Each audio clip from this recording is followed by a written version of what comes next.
ഞാൻ ജീവിച്ചിരിക്കണമോ മരിക്കണമോ എന്ന് തീരുമാനിക്കാനുള്ള പ്രഥമ അവകാശം എനിക്കാണ്. എൻ്റെ ശരീരം എൻ്റെ നിയന്ത്രണത്തിലാണ്, എൻ്റെ ജീവൻ എൻ്റെ കയ്യിലാണ്.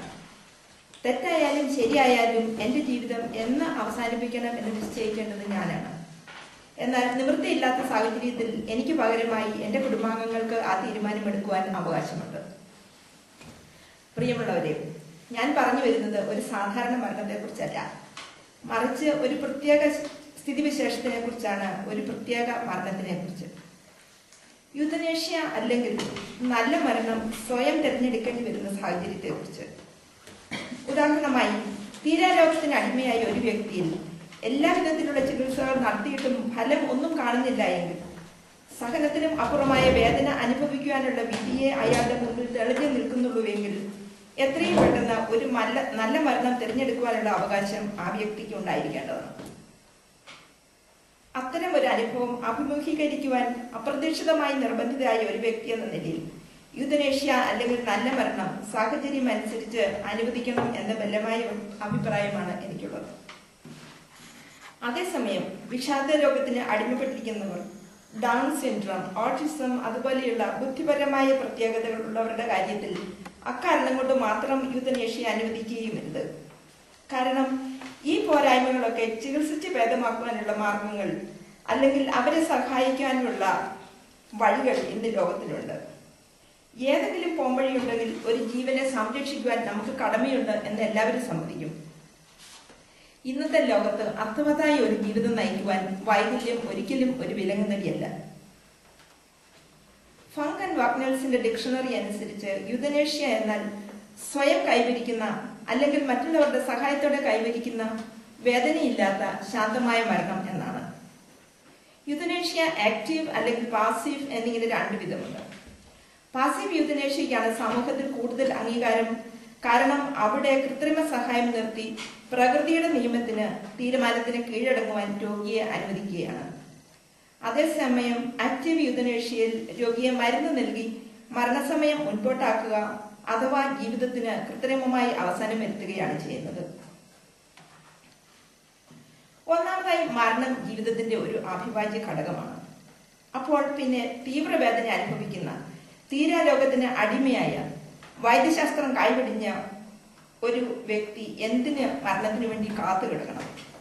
ജീവിതത്തിന് യാതൊരു അർത്ഥവും ഇല്ലാത്ത നിലയിലേക്ക് എത്തിച്ചേർന്ന ഒരു വ്യക്തിയെ തുടർന്ന് ജീവിക്കുവാൻ എന്തിന് മറ്റുള്ളവർ നിർബന്ധിക്കണം?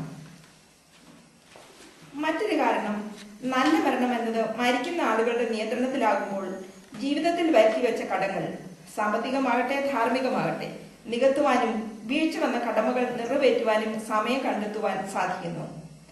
അങ്ങനെ പൂർത്തിയാക്കിയ ഒരു ജീവിതം സമാധാനപൂർണമായ ഒരു മരണത്തിന് അനിവാര്യമാണ്.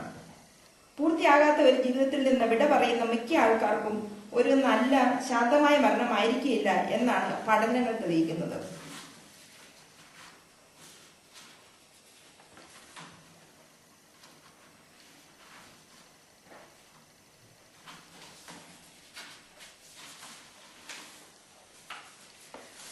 അടുത്തതായി, നമ്മൾ മിക്കപ്പോഴും മനസ്സിലാകാത്ത ഒരു സത്യം, ഒരു വ്യക്തി അന്ത്യത്തോടടുക്കുമ്പോൾ, അവർക്ക് ജീവിതത്തിലെ ഒരു കാര്യത്തിനോട് താല്പര്യം ഇല്ലാതെ വരുമ്പോൾ ആ വ്യക്തി മരണത്തിനോട് രമ്യതപ്പെടുകയാണ്, മരണത്തെ നേരിടാൻ തയ്യാറാവുകയാണ് എന്നതാണ്. അവർ മരിക്കുവാൻ തയ്യാറാകുമ്പോൾ മറ്റു കുടുംബാംഗങ്ങൾ തയ്യാറായിട്ടില്ല എന്നതിന്റെ പേരിൽ നമുക്ക് അവരെ പിടിച്ചു നിർത്തുവാൻ ഒരു അവകാശവുമില്ല. കാരണം മരണം ഏറ്റവും വ്യക്തിപരമായ ഒരു അനുഭവമാണ്. മറ്റുള്ളവർക്ക് അതിന്റെ ഗതി നിയന്ത്രിക്കുവാൻ ഒരു അവകാശവുമില്ല. മരണം അടുത്തയാൾ മരിക്കേണ്ടത് ഒരു ആവശ്യമാണ്, ഉറക്കം വന്നയാൾ ഉറങ്ങേണ്ടത് ആവശ്യമാണ് എന്നതുപോലെ തന്നെ അവിടെ തടയുവാൻ ശ്രമിക്കുന്നത് തെറ്റും അനാവശ്യവുമാണ്. ഇനി സ്വന്തമായി തീരുമാനം എടുക്കുവാൻ പറ്റുകയില്ലാത്ത അവസ്ഥയിലായ ആൾക്കാരെ കുറിച്ച് ഒന്ന് ചിന്തിക്കാം. എന്താണ് നടക്കുന്നതെന്ന പരിസരബോധമില്ലാത്ത അവർക്ക് സ്വന്തമായ ഒരു തീരുമാനം എടുക്കുക അസാധ്യമാണ്. എന്നാൽ അവരെ ലൈഫ് സപ്പോർട്ടിംഗ് മെഷീനിൽ കിടത്തുന്നതിനേക്കാൾ അതിൽ നിന്ന് മാറ്റുന്നതാണ് നല്ലതെന്ന് ചിന്തിക്കുന്ന ഒരു സ്ഥിതിയിൽ നമ്മൾ എപ്പോഴെങ്കിലും എത്തിച്ചേർന്നേക്കാം. സാമ്പത്തികവും വൈകാരികവും ശാരീരികവുമായ പ്രശ്നങ്ങൾ കുടുംബാംഗങ്ങളെ കീഴ്പ്പെടുത്തുമ്പോൾ അത്തരം സഹായങ്ങൾ തുടർന്നു കൊടുക്കുവാൻ, പ്രത്യേകിച്ചും പ്രത്യാശയില്ലാത്തവരുടെ കാര്യത്തിലാകുമ്പോൾ കുടുംബാംഗങ്ങൾക്ക് ബുദ്ധിമുട്ട് തോന്നാം. എന്നെങ്കിലും സുഖമാകും, അതുവരെ കാത്തിരിക്കണം എന്നുള്ള വാദം നാം കേൾക്കാറുണ്ട്. ഈ രോഗി സുഖമായേക്കാം എന്ന ആശ നിറവേറാതെ ഇരിക്കാം. ഡോക്ടർമാർ കൈപിടിഞ്ഞാലും അവരുടെ കണക്കുകൂട്ടൽ തെറ്റുവരാം എന്ന വാദം ശരി തന്നെ. പക്ഷെ അത് മിക്കപ്പോഴും ഒരു ചെറിയ ശതമാനമായിരിക്കും. അതിന്റെ പേരിൽ എല്ലാവരെയും കഷ്ടപ്പെടുത്തുവാൻ വിധി എഴുതുന്നത് നിർഭാഗ്യകരമാണ്. കുടുംബാംഗങ്ങളെ അവരെ ഏത് രീതിയിലും തുടർന്ന് ജീവിപ്പിക്കണം എന്നതാണെങ്കിൽ തീർച്ചയായും അത് ചെയ്യാവുന്നതാണ്. ആരും അവരെ അതിൽ നിന്ന് തടയുകയില്ല. അടുത്തതായി, എല്ലാ ഭരണഘടനകളും ജീവിക്കുവാനുള്ള അവകാശത്തെ സംരക്ഷിക്കുന്നു, എന്നാൽ മരിക്കുവാനുള്ള അവകാശത്തെ സംരക്ഷിക്കുന്നില്ല. മരണം ജീവിതത്തിന്റെ മറ്റൊരു ഘട്ടമാണ് എന്നത് നാം മറക്കരുത്. ജീവിതത്തിന്റെ മറികടക്കുവാനാകാത്ത ഒരു വശം. ഒരിക്കൽ ജനിക്കും, പിന്നെ ജീവിക്കുകയും അവസാനം മരിക്കുകയും വേണം. അതെന്നായാലും ഭരണഘടനാ പ്രകാരം ആത്മഹത്യ കുറ്റകരമാണ്, അതുകൊണ്ട് യൂതനേഷ്യയും കുറ്റകരമാണ് എന്നാണ് മറ്റൊരു വാദം. നാം ഒന്ന് ഓർക്കണം, യൂതനേഷ്യ എന്നത് ആശയില്ലാത്ത വിധം രോഗത്തിന് അടിമപ്പെട്ടവർക്കും അങ്ങനെ ജീവിതത്തിൽ യാതൊരു പ്രത്യാശയില്ലാത്തവർക്കും വേണ്ടിയുള്ളതാണ്. എന്നാൽ അത് നടപ്പിലാക്കുന്നതിന് മുമ്പ് യൂതനേഷ്യയാണ് അവർക്ക് ഏറ്റവും അഭികാമ്യം എന്ന് ഉറപ്പുവരുത്തേണ്ടത് നമ്മുടെ കടമയാണ്. നമുക്കറിയാം, സാധാരണ ആത്മഹത്യ ചെയ്യുന്നവർ വിഷാദരോഗത്തിന് അടിമയായവരാണ്. ജീവിതം മെച്ചപ്പെടുകയില്ല എന്ന് കരുതി അവർ ജീവിതം അവസാനിപ്പിക്കുന്നു. എന്നാൽ മാരക രോഗികളുടെ സ്ഥിതി അതല്ല. മറ്റൊരു ന്യായമാണ് ജീവിതം എന്ത് വില കൊടുത്തും നിലനിർത്തുവാനുള്ളതാണെന്ന്.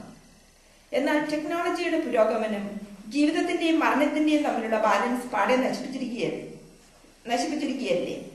പ്രകൃതി നിശ്ചയിച്ചിരിക്കുന്ന സമയത്ത് ഇന്ന് മിക്കവരും മരിക്കുന്നില്ല. മറിച്ച് ലൈഫ് സപ്പോർട്ടിംഗ് നൽകി പ്രകൃതിയുടെ ഗതിയെ ടെക്നോളജി തടയുകയാണ്.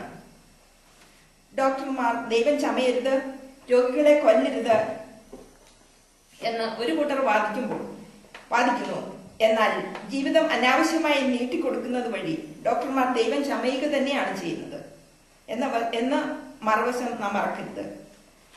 ഉദാഹരണത്തിന് ദൈവം ഒരു വ്യക്തിയോട് മരിക്കണം എന്ന് ആവശ്യപ്പെടുമ്പോൾ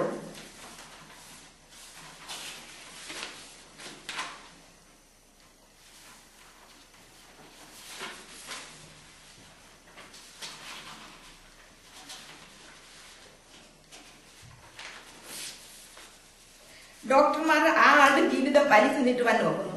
അത് ദൈവത്തോടുള്ള വെല്ലുവിളിയല്ലേ? ഡോക്ടറുടെ കടമ രോഗിയുടെ വേദന കുറയ്ക്കുന്നത് ആണ് എങ്കിൽ അവരെ മരിക്കുവാൻ അനുവദിക്കുന്നത് വഴിയും അതേ കടമ തന്നെയാണ് ഡോക്ടർ നിർവഹിക്കുന്നത്.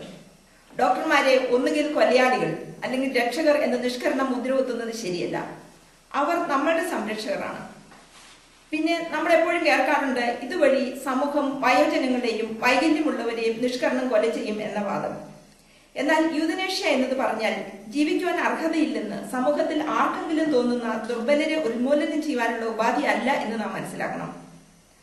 അതുകൊണ്ട് തന്നെയാണ് ഈ തീരുമാനമെടുക്കുമ്പോൾ ഈ മാർഗം തിരഞ്ഞെടുക്കുന്നവർ സ്വന്തം ഇച്ഛാശക്തിയും ബുദ്ധിയും ഉപയോഗിക്കാൻ കഴിവുള്ളവരും വിഷാദരോഗത്തിന് അടിമകൾ അല്ലാത്തവരും ആയിരിക്കണം എന്ന് നിഷ്കർഷിക്കുന്നത്.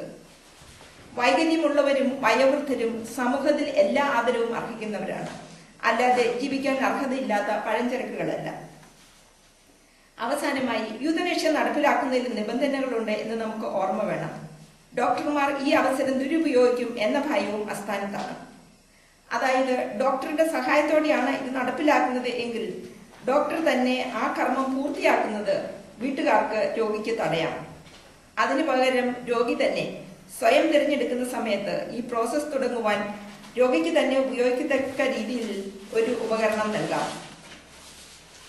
ഉദാഹരണത്തിന് ഒരു ബട്ടൺ അമർത്തുക, ഒരു സൂചി ഊരി മാറ്റുക തുടങ്ങിയവ വഴി. പ്രിയമുള്ളവരെ, ലോകം എത്ര മാറിയാലും ടെക്നോളജി എത്രമാത്രം പുരോഗമിച്ചാലും മനുഷ്യർ എന്നും മരിച്ചുകൊണ്ടേയിരിക്കും. ഒരു ടെക്നോളജിക്കും അതിനെ തടയുവാൻ പറ്റുകയില്ല. എന്നാൽ മരണം ഓരോ മനുഷ്യനും ഡിഗ്നിഫൈഡ് ആയ ഒരു അനുഭവമായിരിക്കണം. അതിനുള്ള അവകാശം ആർക്കും നിഷേധിക്കപ്പെടരുത്.